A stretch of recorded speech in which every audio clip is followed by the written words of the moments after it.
Hello and welcome to Channel Sport on Sunday. I am Ken Ochonogo, and I tell you today, we woke up to the good news that Kamoro's man, he is now 18-0. Yes, 18-0 in the UFC. 14 matches, fights undefeated. And I tell you, he has defended his UFC 261 4 times. So Masvidal, the first time they fought, he said, come, I took the match. I took this fight on a very short notice. And then, of course, Usman won unanimously. But then this time around, he came prepared. And I tell you, in this second round, it was boom. And I tell you, Nigerian Nightmare he calls himself the Street Jesus. Nigerian Nightmare sent the Street Jesus to sleep. And it was the end of the story. So right now, Kamaru Usman remains the undisputed welterweight champion of the world. I know because sometimes I check his blood and I check mine, and I know it's Niger blood that is reigning there. We must do this. We must accept our own victory as uncles and daddies and friends. But when you lose, guy, you are on your own. Right now, he is the toast of the moment, Kamaru Usman. In England today, it will be the genius versus the apprentice. No, versus the rookie. 29-year-old Ryan Mason will try to lift that trophy for Tottenham after I know the guy is 29 years old. The last time Tottenham won any remarkable trophy in England was in 1961. That was when they won the league last. 1961, 71, 81, 91, 2001, 2011, 2016. We're talking about 60 years ago, and this guy is just 29. So, but today he will go with his team, and he says, "Look, I will won on Wednesday. We fear no foe. Let Pep come with his team, and we shall know how that is going to be." En route to of course, the ultimate in the clay season is the French Open, but right now they are knocking themselves, in Barcelona, in Belgrade, all are doing it. And in Barcelona, Nadal will be going for his 12th title. But this time around, I tell you, he's not going to find it easy because the young talk led by Tsitsipas are saying, we are here. We shall look at how that one will pan out, how they are going, and also Djokovic in his own tournament has advanced and said, yes, this is my home. Last year, COVID did certain things. We apologized for what happened, but this time around, it is safer for us to play here in Belgrade. So we shall look at the tennis world, even the female, as Ashley Barty says, I'm world number 1. It is not by my mouth, but it is by what I've been achieving right there in the court. So she's doing it on court, and she's doing it very, very well. So Ashley Barty is also in the final. Nadal is in the final, and let's see how, whether the king will not be dethroned by those aspiring princes of clay. It is not just that, because football was in turmoil. There was, the rise, when you study history, I say the rise and fall of empires. There was the rise of the Super League, and in 72 hours, it has fallen. How are the mighty fallen? I tell you, that is where we are going to start. But also, we shall give you some peep of what is happening for the Super 6 as our ladies try to pick the continental ticket from the 6 top teams in our women league. So, today we have a big one. When we are ready, we shall look at the audacity to refuse, and how one man says, I will always, every time they ask to do this, I say no. No matter how tempting it is, I say no. We shall soon go there. But then let me just take a brief minute and welcome my friend on the set, Obum, briefly, the Super 6. You never thought that was how it was going to end. Ken, good afternoon. Good afternoon, viewers. Good to be here. I think it was embarrassing.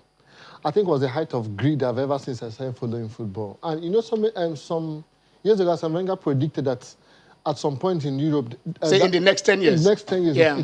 Just 2 years, 2 years after the 10 years it happened. And look, because we don't see this in recent time, but the whole of football world community came united in one voice, condemning them. And the pressure on the Super 6, the pressure on them were much, the Super 12 actually. They were 12 in numbers, permanent members, as if in the United Nations, permanent 12. But two Judas left first. Two Judas. When the pressure became much. No, that was before the pressure. PSG and Bayern. Manchester, no, PSG and Bayern, they were still under talks. But when they came public, PSG and Bayern had not agreed to come on board. Yes. It was Manchester City that said, we don't want this wahala. Let's just remove our hand early on. And I appreciate their board and leadership, because when you see that a decision has become an erroneous one, you should make adjustment.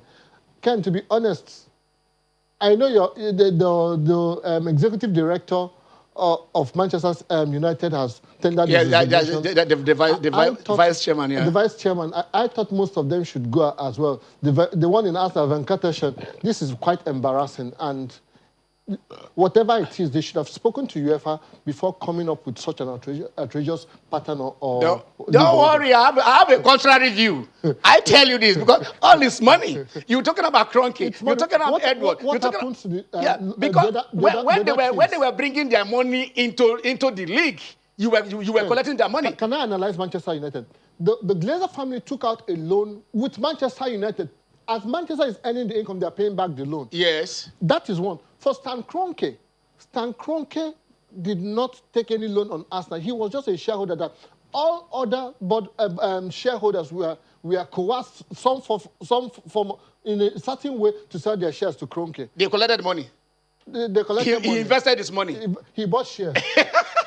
Okay, that is it. So, you know, we shall deal on it, and when we open the lines, we do that. But right now, we have something on hand.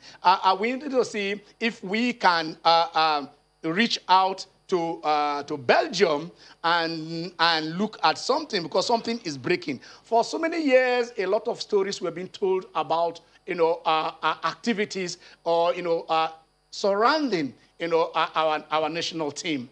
The Super Eagles is supposed to be the cash cow. I think it is the most valuable brand, sports brand we have in Nigeria. But as it has turned out, it has always been one crisis or the other.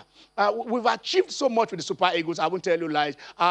We rose to number 5 in the world. That was, you know, immediately before the World Cup in 1994. We were the fifth rated nation in the world. We won the AFCON 3 times. We've been to the World Cup 6 out of 7 times. So there is no doubt about that.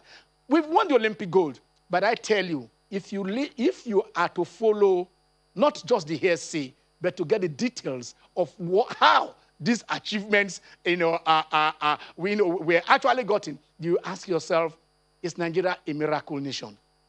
We've been asking for this. We said, let us, you know, put pen to paper. Let us understand what has been happening. Let us see our mistakes. Let us debate these issues so that from our past mistakes we can learn.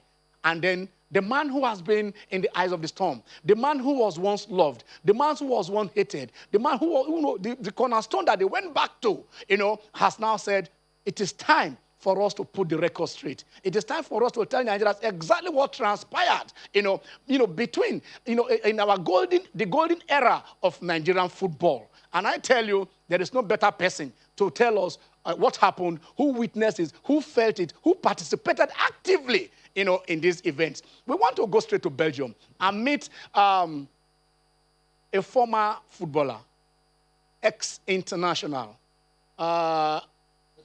ex-coach of the senior national team. 63 caps he won. Played his football with Julius Berger as a teenager.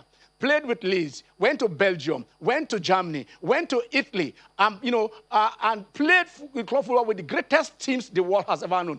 Played with Zidane on the same pitch. You know, played against Lukaku's father, Roger Lukaku, at the Nations Cup. The man can tell it all. We want to go to Belgium. We want to meet Sunday Oliseh because we want to know what is behind the audacity to refuse. Hello, Sunday. Hello, Ken. Good morning or good afternoon. Yes, it's good afternoon here. I know we are in Europe. We're almost having the same time now, I suppose. I don't know where to start. Part of the challenges I had while going through this book you wrote is how do we start this conversation? So many areas. Do we start from the beginning or do we start from the end? But at one point, I said, okay, I think we can start from somewhere and ask us why, what happened. I want to go to page 318. If I can get that, page 318. And I want us to start. You wrote this book, so I will just be saying, let us how we can get it done. And you wrote, and I want to read this. As a team, we jointly agreed to stand united behind Coach Shuaibu and his crew. Should they be sacked, we will all take a stand and refuse to play for the Eagles if they were not allowed to continue to the World Cup. Was that what happened? Who are the we? Is it the whole team?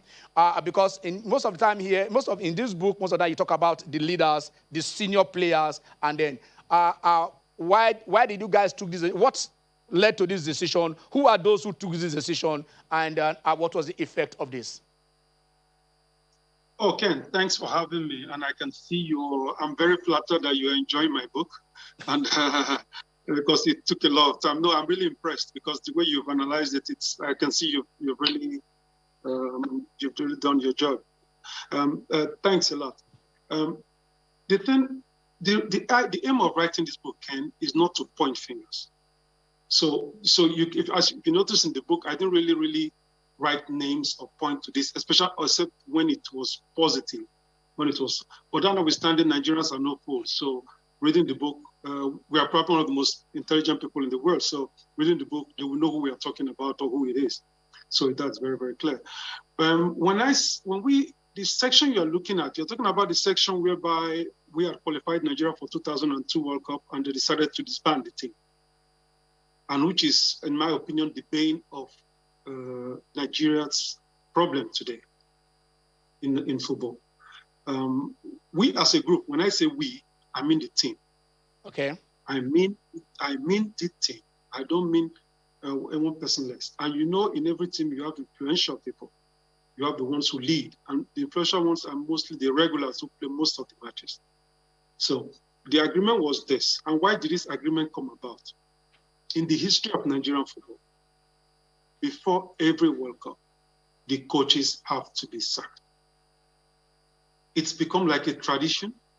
It's become like a way to raise financial revenue for people who are behind the background for themselves, and not really to help the country. We did it in 1998 to Cruzier. It hurt me so bad when they did it to the man, because the man had worked so hard to qualify us for the World Cup to 1998, and the World Cup was going to be held in his own country in France. And just after we qualified against Kenya, he was sacked. And then they brought us somebody we didn't know, Milutinovic, to benefit from what the man's had, what was work hard. What happened? We got eliminated from the World Cup. And we had a good team that could have gone even further with this.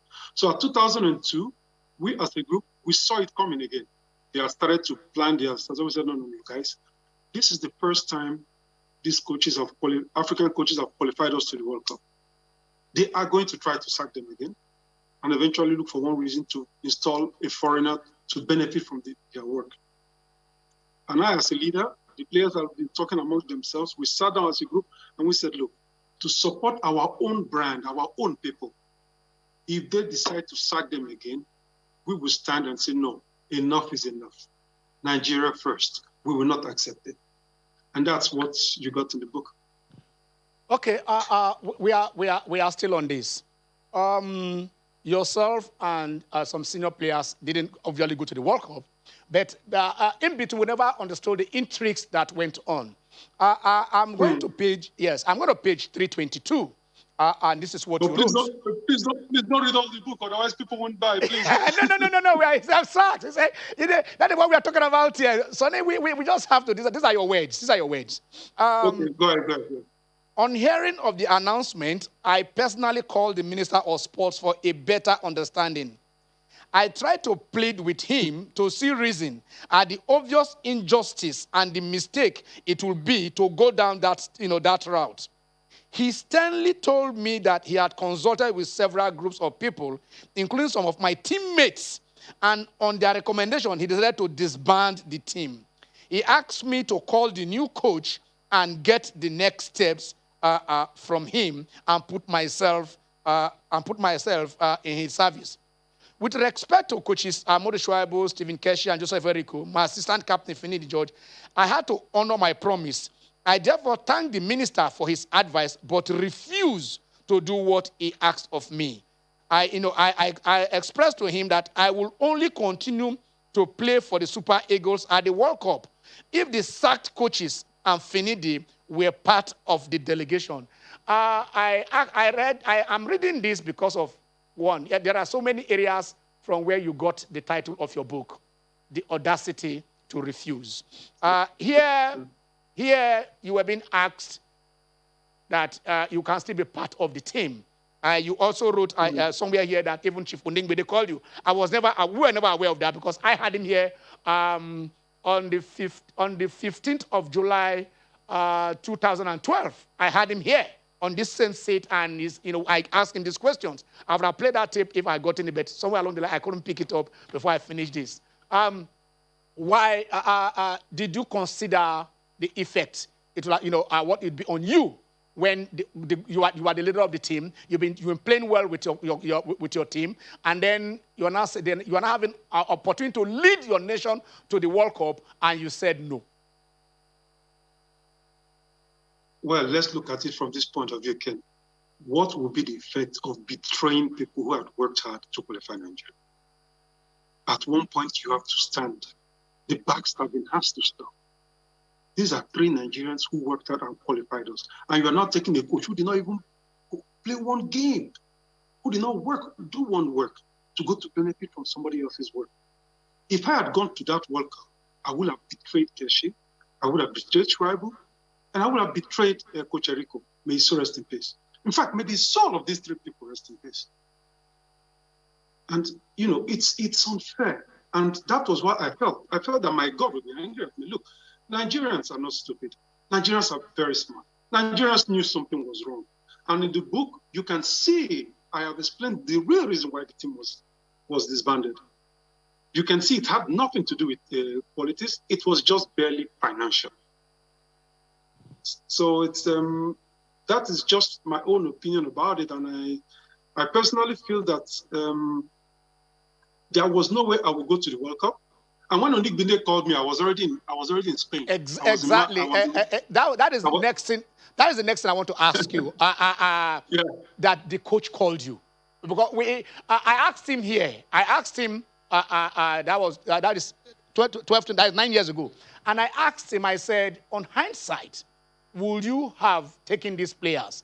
And he said, I will get that tape next week by his grace, and I'll play it here. And he said that on hindsight, I would have taken you, but there was a security report that you guys, if you come to the team, you were going to disorganize the team.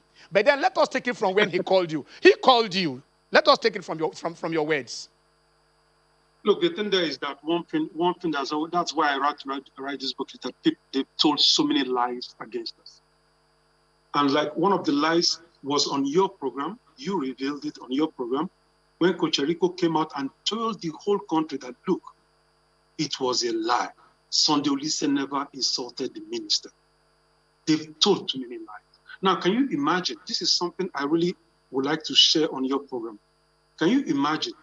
Since 2002 and to now, 19 years, they have been lying to Nigerians that insulted a minister. I insulted a whole minister to discredit me in front of my own countrymen. So in other words, for almost 20 years, you've been lying against my person.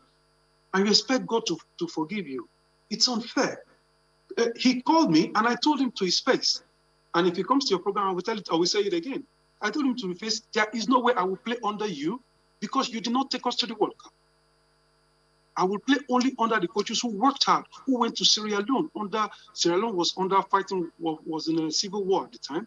We took all these risks to qualify our country. I spent so much of my own personal earnings to make Nigeria qualify. Going to the World Cup is not supposed to be a privilege. It's supposed to be something I deserve from working hard to do. You qualify for it. And that's why I felt, no, I wouldn't go to the World Cup. Okay, that was why you didn't go to the World Cup. Now, let us look at the role of the press. The role of the press here, you looked at certain areas and said it's like the local press. I'm taking you to page 292. I'm taking you to page 292 because you said something about the local press there. Okay. He said, we were truly ridiculed with criticism by the local media back home in Nigeria. And I felt back then, rightfully so, we were called tired legs, amongst others, with calls for a reshuffling of the team. When you came down here, you said foreign-based players were being questioned by our club employers and press. How, despite being less than 30 years old, our own media are calling us tired legs. This coincided, this coincided with the heavily publicized suspicion of the birth date of African and South American professional players. Now, here you are already having issues with the local press when you said you're not going to interview them. But I want to take you back to the beginning, you and the press, what you said. We're going to page 44, and you said, the following day, my brother Churchill woke me up at the team hotel with a handful of Nigerian national newspapers, unanimously acclaiming my performance as near perfect. Some were openly gracious enough to help my cause by directly addressing the technical advisor that finally the missing part of the jigsaw puzzle had fallen, and the Green Eagles was now complete to rule once again. Here you acknowledge the Nigerian press, fighting your cause, and then at the end of of the story, there was a fallout within this period. You're entering the national team, your first appearance against Ethiopia, and this final time. Where did it go wrong with the press? To be honest with you, the thing that is, I had a great relationship with Nigerian press. In fact, I was one of the favorites of the Nigerian press. And I really enjoyed working with most of them. And let's face it, football does not exist in isolation. Just like it's part of the society, just like we have good people, you also have bad people. So just like you have good pressmen, you also have the bad pressmen. Now, the thing is that we have to learn to live with both. And in my own case, what happened was that they were gracious in the sense that, well, I played well. Yeah, the press writes what you did, but the press did not play for me. I played my game. So it's the thing. I just said that it was nice that they complimented what I did. And all through the years, I have always worked hard to serve my country because my country comes first. That's how I see it. So in this instance, the press did that. But at the end, towards the 2000, they were having problems with the team. Not really. In fact, my personal self was not being attacked much, but a lot of my colleagues were being attacked a lot, like I explained in the book. And my colleagues decided, not me, I am a captain. My colleagues decided that they were tired of being called tired legs and everything, that they wanted to boycott the press. Not Sunday Oliseh. Sunday Oliseh did not boycott the press. The team boycotted the press. Okay. And then the press... Sonny, we are going on a very short break. When we come back, because when you decided to boycott the press, you did give an interview to the BBC. We are coming back, and you take it from there. Nigerian press.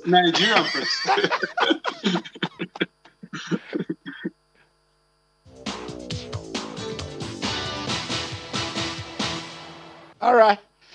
You're welcome back. It is still Channel Sport on Sunday. And then we're having a Sunday discussion with Sunday.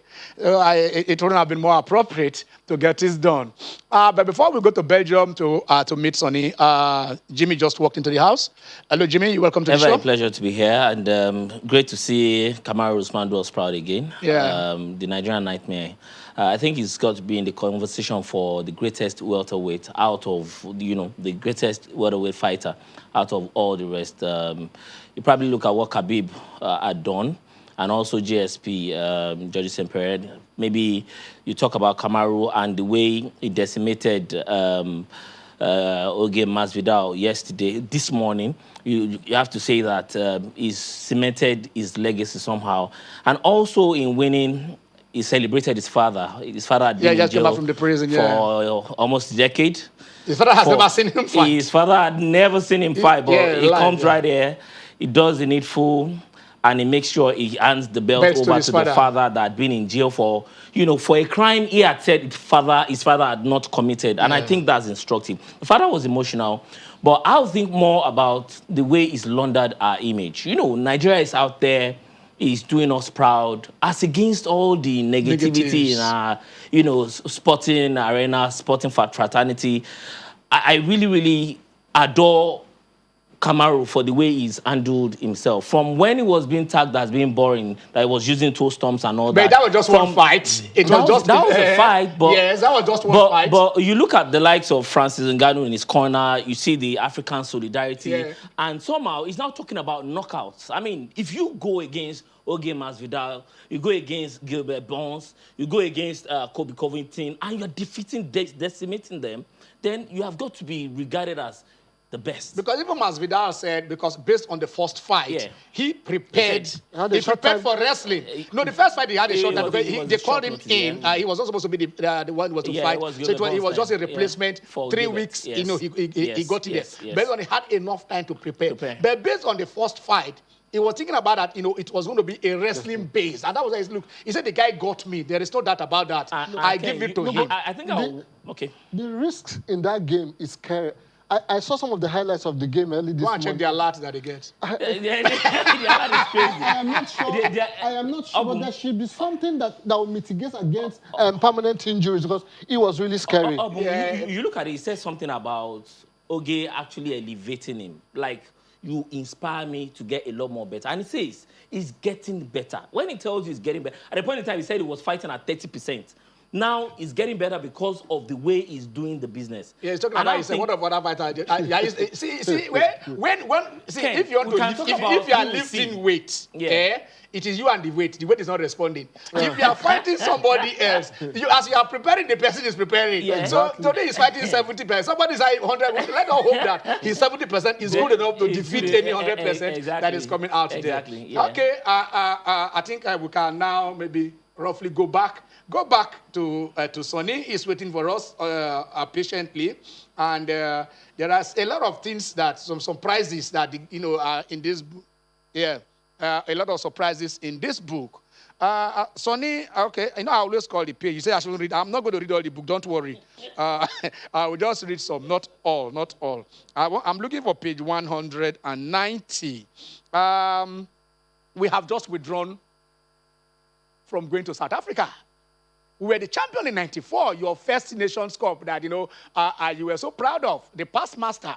And for those who are watching, we scored 9 goals at Tunisia '94, and one man gave 5 of those passes. Sonny nursing me. He was just nursing those passes to Rashidi Yakini. Ma down low, shall not see me. I remember that one against Zaire. I dispossessed the Zairean of the ball and pam straight in there. So Sonny was doing all that. And after that, I think we were at our apogee. I think that was the strength of that team was from that 94 to probably 96, 98. And then we, politically, we pulled out. Then, because we pulled out, CAF said, we are banning you for 3 editions. And then FIFA was also, which means as we are missing Burkina Faso in '98, we would have also missed France '98. But then, Sonny, you wrote this. Let me just take this.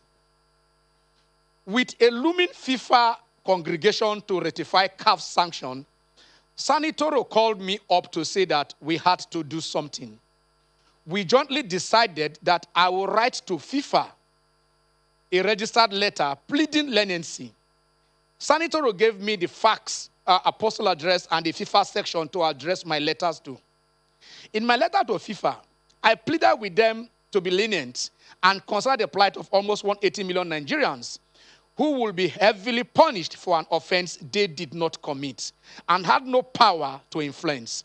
I asked them to consider the fact that we as players and a nation have already suffered hugely by the CAF sanctions, which deprives us of defending our title in 96.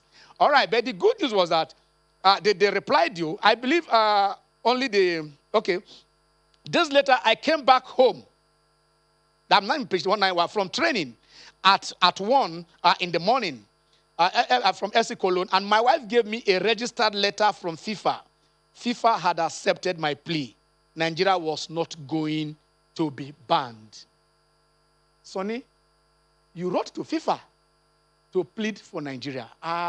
We've never heard of this. You never told anybody this. Why? Well, you should speak to Sanitoro, and he will tell you maybe more about it. Because we did a lot of... Can we get a volume, please? Can you hear me? Yeah, better. Okay. Okay, we did a lot of underground work to make sure that Nigeria was not banned at the time. Otherwise, we'll have missed the 1998 World Cup. And I don't want to go into details, but you said we played with FIFA. To be honest with you, I practically begged because our jobs depended on it. Our country's World Cup participation depended on it. So, and I think it was from that moment that FIFA started taking a liking to my person, and then the collaborations continued. But Ken, in order to just clarify something you asked me earlier on. Yeah. I have good relationship with Nigerian press. Okay. I must confess. I don't have a beef against the Nigerian press. But I think you have to realize that when you are a leader of the group, and the group is being attacked by certain factions of the press, calling them tireless, or whatever, and it's affecting their own professions in Europe. If this your teammates now say, look, we can't take it anymore, we are going to boycott them, what do you expect the captain to do? He cannot go against it. He has to work with the group because you are a team. And that was what happened there. But I'm so happy because I will share one secret with you that happened about a week ago. Yeah. A Nigerian pressman called me, and he was apologetic because he read the book. So he was able to join some things together. He was apologetic because a lot of information was hidden from him at the time, and he was a junior staff at the time, and he was white. So he wanted to apologize for what we suffered, for the criticism and everything. And I told him, I said, look, I hold no grudge against you. Nothing. Now he sent me already 2 messages already about Mourinho already. We are chatting now, So I appreciate that because my country is my country, my people are my people. I am just sharing the story of what we have, what happened. Okay. I'm briefly, before the Atlanta 96, yeah, you were asked to captain the team. Why did you refuse? Well, I don't want to read it, but it's here. Go on. Well, no, you've reviewed all my book. I'm not talking anymore. No, Ken. At the time, we had a kid. Well, we used to call him the kid and Kanu. They had all started with the group, and we had established players like, we had players like Ucho Kichuku, Daniel Amokachi, myself, established players of the Super Eagles at the time then, and we really did not want to captain the team. So when I was asked to captain the team by the Federation, I felt like, look, it is not my place and I don't want to. I have other responsibilities. I can captain it on the pitch by my actions, but I didn't need to wear a band to show that I was captain. So, and I did my job as one of the leaders of the group, and that's what happened. Okay. Nigeria said there was a mafia in the team. There has always been a mafia in the team. Sorry, I have to read this, Sonny. I have to really read this. This is on page 91. This is instructive. To my greatest surprise, Rashidi Yekini, who had been criticized, in my opinion, unjustly for certain small issues, went on his knees in front of the whole group and pleaded for forgiveness from anyone in the group who might have held any grudges against him, for whatever reasons. I was totally shocked. His reason, as I later gathered, was that he feared being ganged up against at the World Cup proper and deprived of services in matches. Rashidi knelt down before the Super Eagles players and pleaded for forgiveness. They didn't notice that they were not giving him the right services before then. Was there anything that would make Rashid to kneel down and beg his colleagues before a major tournament? Sonny? Listen, bro, Kent, the book will explain it. I think, well, I know people say I like the man too much. That I'm not writing the book to defend Rashidi. But I just feel that we should know the story of how some of us, or how he was treated, and what happened then. But he's a great man. May so rest in peace. He's a great man. Okay, now let's go back to the beginning where we would have gone to. You seem to love your grandfather so much, and he loves you so much.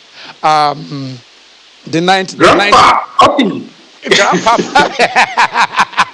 Papi Oliseh, I love you so much. Hold on. Ken, hold on. Yeah, yes.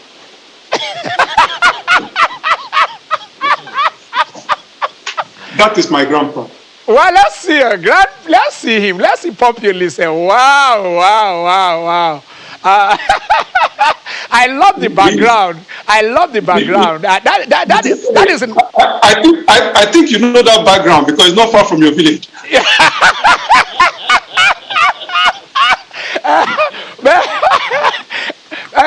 Sonny, you are also hitting at me, and I'm seeing that you're doing that. That was taken at Abavo, not at Ebede, right? No, yes, you're right. That was taken at Ekuma. Ekuma, okay. Ekuma. At Abavo, yeah. Not at Ebede. No, not at Ebede. Sunday, two of us will meet at Ebede soon, and then I will tell you that I'm your senior. The way you are hitting at me, and then we shall do it then. My brother, I can never hit at you. Leave that story. Okay, Sonny. Let's go back to your days. I saw a frightened. No, you were not actually frightened, but I saw a kid who just left Nigeria and hoping to get it done there, and the story of you and Coach Robert Weseje is a lot of things that happened there. I don't know if I can just. I want to look at just one place to when it came to your trying to relocate, and then you were with your foster when you went there. They gave you some foster parents. You understand, and then. But a lot of things happened there. But I want to take one thing first. You signed a contract. Did you look at the details? You didn't look at the details. Of course, you just signed. You never you only negotiated. One of your only agent did just one negotiation for you, and that one even turned one way over.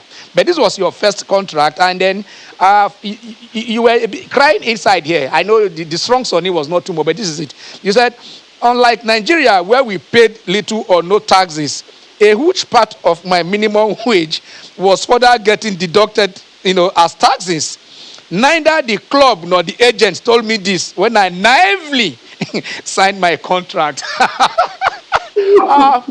For the young ones, and I brought this up because every day our kids go to Europe. Some of them for peanuts, some of them agents, they just put it before them. Some even the language they don't understand. They say, sign here.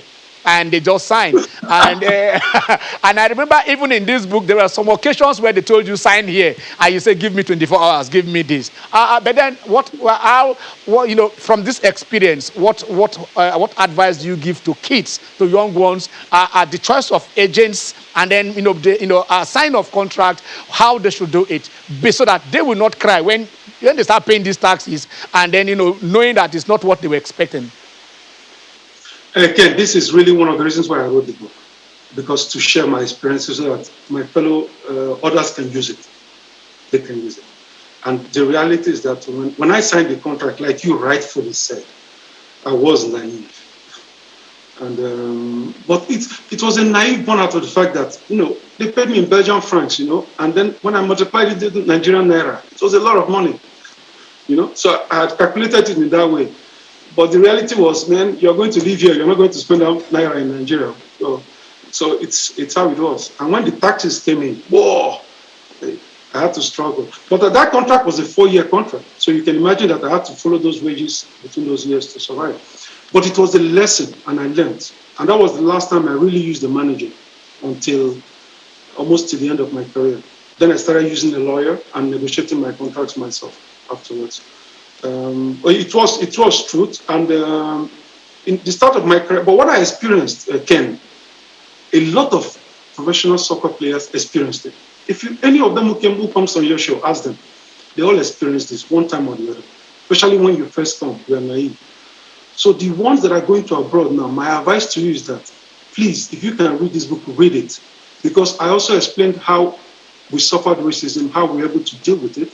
Yeah. I also explained how we were able to always, in every club I played in, you always had to stand your ground because you somehow felt like some colleagues will always feel like, as an African, you should be seen and not heard, So you have to stand your ground if you really want to make it. Because let's face it, football is a jungle.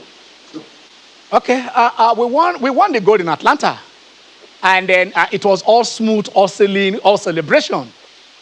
Sonny, please pardon me. I want to read just one place. I know it is Sonny. This is 348 now. It is 348 pages. But I just want to read this. This is page 122, Sonny. Yeah. We woke up one day to an alarming event. The 3 minibus vans that we had rented had gone missing. Fearing theft, we alarmingly ran to this reception. I contacted the police and eventually called the rental company to inform them. They asked us to stay calm. They had the vans in their possession. Our deposit and credit card guarantee had run out, and they came with spare keys to drive the vans away. What a scare. We found ourselves back in a no transport to training situation. Sonny, you guys were representing Nigeria. You were renting buses. Yourself and Joe Bonfrey were the drivers driving them to camp. Others were saying in 5-star hotels, you guys have to look for a 2-star hotel where you shared the room with cockroaches. Can you briefly give us what happened here en route to your winning the gold? Because all that glitter they said is not gold. We have seen the glittering gold. But what led to those gold? No money, no food, no hotel? Sonny? Ken, yes. Ken, that is why I documented it. You see in that you see there is date, there is time, there is hour, everything. Yes. I did my research, and even some of those spots where we played, I had to visit them again. Okay. When I was in the States but the thing is, we were really cash-strapped. We were broke. And it was very scary because the 3 buses we were driving then, we didn't have transportation. So I had to use my credit card to rent transport for us. So that Super Eagles will get transport. But we couldn't afford to pay drivers. So that means that, I had to drive one. Bonfrey Joe had to drive one of the minibuses. And Victor Kweba had to drive one. And in all fairness to Victor Kweba, it was his credit card and mine that we used because mine was not enough. The money side was not enough to rent the car.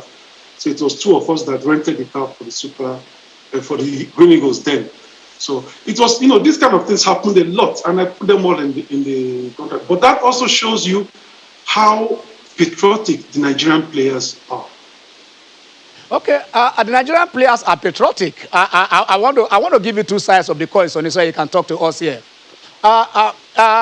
En route to before 2002, France 98. You guys lost to Paraguay. And then even before the match against Denmark, you were all squabbling for, how much money, what we paid. You were asking for a losing bonus. And the federation has to succumb because, it tried to pay you a losing bonus. You lost a match at the World Cup and you want the federation to pay you. You said it here. Part 1. Part 2, 2002, the governors gave you guys money after you qualified for the 2002 World Cup. And then you said, when you asked for the money, they said the money was missing. Was the money missing or it was used for other purposes? I mean, the money was in the, who they gave the money to. So how did it miss? Can you address these two issues? I didn't read though, but they are here. So I beg you, my brother, I beg, don't put me for trouble. I beg. When you wrote it in the book, you didn't say anything. They are there. You wrote it. But I don't call anybody name. I just tell the story. But you guys, did you ask, did these players, hold Nigeria to ransom that they must be paid a bonus for a match they lost, and the government and the FA paid that money? No, you are not taking it in the right context. Okay, let's put it straight. Let me put it straight like this. Yes. It was a question of the fact that there were so many things that the team were being owed that were unpaid. Okay. The team were being owed a lot of money and being unpaid, And the team felt that, look, if you've not paid us, even though we lose this money, instead of taking this money back to the government, they use that money to pay us what you're owing us. Things like that. So those are kind of like the things, Okay. But I clearly explained it in the book, Look, there is no Super Eagles player during our generation that will tell you that he's not being owed one thing or the other. It's kind of like the national anthem. But that notwithstanding, we don't really go to play for the national team with the first aim of making money. You go there first to serve your country. But at the same time also, you don't want to be duped. If the money is not there, it's not there. Okay. But if the money and your allowances are there and it's there, don't forget then we had the military president in Abacha. So if the money is there, he provided money for the team because he needed the team to do well so that we could have political peace at home. And we knew it as a team that the money was there, but it disappeared. And as a team, look, when your teammates say, look, we won't train unless we are paid, what do you do as a captain? You go to train? Yeah, of course, no. Of course. Then you were not yet the captain, you were the leader. That was in France 98. No worry, Sonny, I was not the leader then. I was one of the leaders. I was one of the senior players. So now we are going on another short break. The house is still here. Maybe they'll have some questions for you when we come back. You stay with us.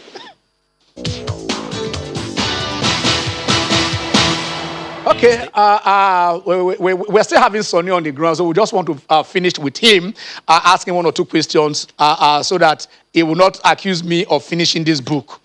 So, but then when he wrote it, he didn't. The thing is that this book is unput. I learned that word when I was about 8, 9. Unputdownable. When you read Hadley Chase and say unputdownable, when you hold it, it's like a drug. You just keep on, reading it, even night. Because Sonny told stories that actually are trying to solve problems, trying to put, highlight. Like he said, sacking of coaches before major tournaments, Shaibu, Truche, a lot of them and stuff. And for some of us, actually, Bora was a disaster, but you guys, he was your coach, so it's not for us to judge. We are the press anyway, so we don't judge. But Sonny, there has always been this conflict between the captains of the national team and the federation. Of course, like you said in this book, Keshi, one of the advice Keshi gave you even before then is that, when you listen to, as a leader, it is not even if what the players are saying, you don't agree with them. But if it is what the majority says, this is what you should do, you have to go along and speak for the majority. In your own, not in what Keshi taught you or what Keshi advised you, in your own way, or your own thinking, what should be the role of a captain? And how important is that, a role of a captain to the success of a team, be it at club or national level? The captain is the go-between between the players and the officials. The captain is the go-between between the players and the coaches. So, for example, if the players have worked so hard in training and they're tired, they tell it to the captain. The captain can tell to the coach and say, look, the group is a bit tired, we're feeling heavy. That's the role of the captain. But the captain is very, very important. It's extremely important. In fact, you cannot have success without good leaders in the group. It's very, very important. Okay. Because, okay. Yeah. Go on. No, but like as you asked, I think the role of the captain should be one that, like now, I see they've done the same thing they did to me, to the captain of the female team now in Nigeria. Yeah. Whereby she came up and she was defending the interests of her teammates, and now she's been sanctioned. And once again, her teammates have kept quiet. And then she's the one that is being castigated. And I find that very unfair. But that is the job of the captain. Okay. I know I would have asked this because you said this, the way what happened to the female, the captain of the Super Falcon also. I asked you the other time that you guys took this decision, the whole team, which you have just said here, that if Amadou Shuaibu, Stephen Keshi and Jericho were sacked, that all the players will not go to the World Cup. Yeah. Some players went to the World Cup. They contacted you to also be part of going to the World Cup. How did you feel when some of those persons you all agreed in taking that decision turned back and went to be part of the team? Well, at the end of the day, everybody has to obey their family name. You decide what you want to do. You do what's, some people needed to go to the World Cup also to get jobs, to look for jobs. So it was, I don't expect anybody to follow my line. I did what I have to do, and like I am enjoying my decision back then now. Let's hope they are also enjoying their own decisions back then. Again, forget me. Don't you feel sorry for Coach Shuaibu? Twice he qualified Nigeria for World Cup. Twice they didn't allow him to go to the World Cup. They put somebody else. I rest my case. Sonny, my opinion is known. I say it every day, so don't worry. Don't worry now. Maybe you will come to Nigeria. I will bring you to this studio, and it will be. I am not you be in Belgium. I'm in Nigeria. Both of us will pass. Eyeball to eyeball. But let me say this. I want to ask you another question. If you can answer, if you want. If you don't answer this. You said Westerhoff was instrumental to most of our players going to Europe. That statement is ambiguous. I don't understand what you mean. Instrumental in what way? All I have to say is thank God to my English teacher now. He teach me well.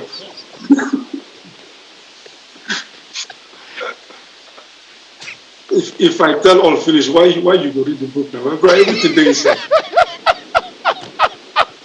In fact, if I give you one clue for the part of the book, I'm sure you don't reach there. There's the part of the book. I have read the 348 pages. I've read the book. I have read the book. Listen, there is that part of the book. Don't say it, but you remember what happened after Italy beat us in the dressing room. You remember? Exactly. Of course. So don't say it. Don't say it. I won't read it. All right. Sorry. On a parting note, what is your advice to Nigerian football? I asked you in our last interview that we did there, Sonny, if your nation comes back to you. I listened to Dan Amokachi, one of your friends, is very close to you. TJ, very close to you. Ikpeba, you were together with Ikpeba at Liège, also at Dortmund. You were a father figure, to Ikpeba in so many areas. I never knew until I read all these things here. But then, if you are asked to come back to either coach the team, or you choose to coach, because I saw from why you were going to when discussing tactics with you. But Amokachi was saying that some of you would have maybe yourself, Keshi, instead of choosing coaching, if you are going to administration and take over the FA, that Nigerian football would have been better. Do you see yourself going into administration, or do you see yourself remaining with that coaching? FIFA recognize you are part of FIFA, you are part of technical study group, but our problem, is it technical or administration? It's both. And I won't take your time much, but I'll just say this. The problem we have in Nigeria is the fact that our notion of what football has to be is totally wrong at the moment. we think football to succeed now, it's about individual players. No, no, no. Football is now all about the local league and the team. That is all about now. You have to think about the team, not individual players anymore. Football has become philosophical and tactical. And when you're talking of tactical, you're talking of planning. What is our plan for this game? How do we manage it? Now, the thing there is that I am very, very sorry, but how can you administrate football rightfully and well if you've never really been inside football? You don't just get the knowledge because you're sleeping, you woke up. You don't get the knowledge just because you play football on the streets. If you've been people like Daniel, I know you say he's my friend or I like him because I speak a lot good about him. But I speak a lot good about Yekini too, Baba, all of them, you know. Because Baba is your favorite. Me and that man suffer together, and this is a man that I can really say he's honest. Baba will tell you the truth. Yeah. Baba is honest. Baba, I can sleep because Baba will never stab you, will never backstab you. That is for sure. Okay. So I think that's what Nigeria needs. All right. Are those your last words for today? My brother, I thank you very much for having me on your show. It's been great. Even though you've read most of it. So, but then again, at the same time, the book is all about 16 years of my career. So Nigerians know all of it will be inside. I thank you for having me. And really, God bless. I'm grateful. All right. Thank you, Sonny. I thank you very much. Gentlemen. Wow. What an insight, what an exposure. I'll show you the book because after listening to Sunday Oliseh, I think I kind of owe him an apology as well because I know I was a young chap in leading to that 2002 when the then Minister of Sports of blessed memory, Ishaya Makaku, disbanded the team. And I believed the mafia nonsense that was in the media then. And even when Sunday came back as Super Eagles coach, I never gave him a chance because I felt he was a bit proud and arrogant. But seeing the man and listening to the man today, I think I owe him an apology as well. I don't know what's about the restitution. It happens. Honestly, it does happen because if we did not have the wealth of audience that we do have right now to make this kind of clarifications, then it would have been probably impossible to understand what really went down. A lot of people say I have that perceptive of him that, oh, this is this kind of person and this is what went down. Maybe he had been the villain in all of this, not knowing that there had been wealth of sacrifices made by this same set of people. Yes. Unflinching patriotism, dedication to the cause, the Nigerian cause. That the people fighting they won't even do. Definitely. So at the end of the day, I think that it's a bestseller already. For me, it's a bestseller. Well, and I think that... I'm not about the story. I'm not about the book. Yeah. It is the facts that it's about the facts, the facts that are there. And like you said, Ken, off-air, you said something about having more of ex-internationals. Document it. Articulate that thought. Yes. Because that thought process could actually lead us into what we talk about. When we talk about philosophy, you heard the latter part of the interview where he talked about philosophy. If we do not have a football philosophy, our football will remain in the doldrums. We'll continue to deceive ourselves. You asked whether it's about the administrative or technical. There is no way you can get the technical right if the administrative is right. So administrative first for me, then technical. Let's see if we can text 1 or 2 calls. I know at the interview as we just have to do this because in fact we didn't touch 1/10 of what I wanted to, because the time is not just there. A lot of revelations, a lot of the intrigues, a lot of backstabbing, a lot of maladministration, a lot of pettiness. Some people would, if you see the scheming of who want to take over which coach, a coach will be there, another coach will be hiding beside the Sheraton Hotel. You will see another coach is working. I tell you this. You just meet at least my play, like what Jimmy Yanko is saying here, is that let other actors write theirs, document it, and then we can see. Can you see the likes of Shegun Odegbami put that thoughts down? Yeah. It's very, very important. Of course, Odegbami was also the team manager of the Super Eagles. Even as at that time, you understand? Because I came back to their life when I was reading about it. He was the team manager. He was the team manager. You understand? Yeah. I remember when he was going to Europe to talk. Even the crew was super. We're talking about the backroom staff. They were super. It goes beyond the coach. It goes beyond the players. The administrative setup, the backroom staff, they had the fantastic complement of the best the nation could have wished for. Okay. Let me take you guys on the Super League. I've not had your opinion. I mean, I was the most vocal when it happened. I believe it was anti-people, anti-football, because at the end of the day, one of the major mistakes I think that they made was they never showed that they catered for the lower rung of the football pyramid. I think that's a major challenge, because at the end of the day, the monies are always going to be talked about, whether now or later. I don't think it's totally dead. I think there will still be that conversation, because when you have the likes of Real Madrid and Barcelona really staying that course, you have to be sure something will still happen. Let's go to Ibadan. Hello. Chebio Timo. Hello. Timo, how are you? How are you? Hello, good afternoon. Fine. So I ordinarily did not think of Sunday Oliseh. Hello, good afternoon. Yeah, good afternoon. Yeah, Sunday Oliseh, I did not think of him initially as somebody who... Hello, good afternoon. Yeah. You are free. Go on. Hello? Yeah, you are true. You are clear. We are hearing you loud and clear. Don't just speak on. So Sunday Oliseh, I did not think of him as somebody who was humble, because everybody thought of him as somebody who was proud. All right. So I thought of him as somebody who was not humble, but eventually with this information, seeing the gentleman talking, so not knowing that the super ego of them lacked true administration, which led to some failings on part of the player coordination. So I'm just admitting this that I also owe my apology to Sunday Oliseh. Having known him and having seen the way he talked, understanding some fallacies that happened in the administration of the Super Ego of then. So I really owe him my apology. Thank you, sir. All right, thank you very much. Yeah. I apologize on behalf of again.